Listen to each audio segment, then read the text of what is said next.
Okay, so I'm going to show you how to schedule programming in your SAM Broadcaster. Alright, it's really simple. What you're going to do is you got different desktop options up top. When you click on B, it should look like this as a default. Alright, I'm going to go down here to Event Schedulers, and it says right here, Add New Schedule Event. Click on that button, and this is where you'll basically schedule your event. Now you can do everything from execute PAL scripts, you can load a playlist you created, you can add files to queue, you can start or stop your encoders. So for the purpose of this particular training, I'm going to show you how to basically add a command to the queue. Alright, so let's call this live show. Alright, you could say it's going to be either a recurrent event or a one-time thing. So let's just say I want to do this for next Friday. Alright, let's say we want this to add this to the queue. That's the time it's going to add to the queue, not the time it's going to play. So if you guys have like your queue set up to hold like 20-30 songs, and you want to factor that into your time of when you add it to the queue. If you don't have, if you don't have your queue, with a whole bunch of songs in it, then if you put this time in, then it'll add it to the queue immediately because there's nothing else in there. So we're gonna go ahead and say, let's say we want to do a 12 p.m. Alright, now we got that there. We're gonna go ahead and click add.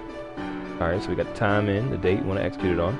Now we're gonna say what we want to execute. Do you want to load a script? Now, if you have been setting up your rotations and all that in formatting, this is where you can go in and load that script. If you had one, it will be right here. It'll be it'll be basically wherever you saved it in your computer. You can load it there.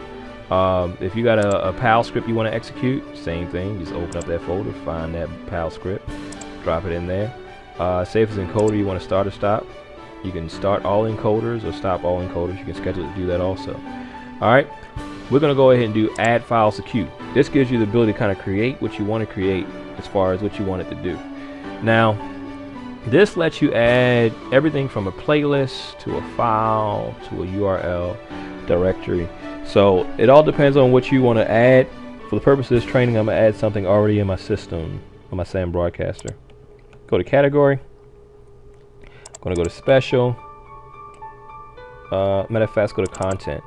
And let's add a interview. So I'm going to click on interview. And I want you to add just one interview. And I wanted to add let's pick a random interview. And you don't have to enforce playlist rules. Alright, once I do that, I click OK. It's going to say at 12 p.m. on September 5th, 2014, it's going to add to my queue an interview, a random interview. Alright, now let's say you can keep adding it. Say after the interview I want you to add something else. Go ahead and add have an advertiser that's sponsoring that interview, so I want to add that advertiser. So I'm going to go ahead into content, advertisement, because I have advertisers that are paying for that. And I'm going to go ahead and say don't enforce playlist rules. I want you to insert just one advertiser and play my least recently played artist in that one. So now 12 o'clock, it's going to load into the queue an interview and an advertisement. Once I do that, once it does that, it's going to basically go back to regular rotation. Now I will tell you this, there's some cool things you can do here. You can also load a directory, which is a whole folder from your system that has music in it. One thing I want you to pay attention to, you can actually load a live feed. So if you got like a live broadcast that someone's going to be carrying, and you want it to broadcast also on your station same time it's live, and you have the IP address for the live stream, you can actually add the URL right here. You just basically click on what you want to, you put the URL in. Let's say if it's 191.152.153.123.01. Okay, let's say that's the IP address. and we'll call it concert live feed.